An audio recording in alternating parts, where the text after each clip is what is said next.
ضم اضلاع کے لیے 292 ارب مختص ہوئے ہیں۔ وفاق اب تک صرف 56 ارب جاری کیے ہیں، باقی رقم فوری ریلیز کی جائے گی۔ وزیر اعلیٰ خیبر پختونخوا کا وزیر اعظم کو خط صوبائی اسمبلی میں اظہار خیال کرتے ہوئے سہیل آفریدی نے کہا کہ مجھ پر منشیات فروشی کا جھوٹا الزام لگایا گیا۔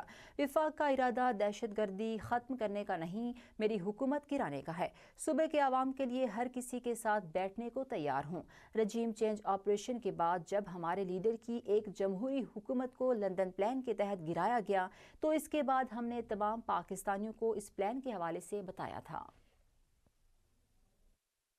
آپ سب کو معلوم ہے کہ خیبر پختونخوا پر ایک دفعہ پھر دہشت گردی کو مسلط کیا گیا ہے، اور یہ دہشت گردی جب لائی جا رہی تھی تو اس میں باقاعدہ ہم نے سب کو آگاہ کیا تھا، کیونکہ رجیم چینج آپریشن کے بعد جب ہمارے لیڈر ہمارے قائد جناب عمران خان صاحب کی ایک جمہوری حکومت کو لندن پلان کے تحت گرایا گیا تو اس کے بعد ہم نے تمام پاکستانیوں کو اس پلان کے حوالے سے بتایا گیا تھا کہ پختونوں کے سر کا سودا ایک دفعہ پھر ہو گیا ہے۔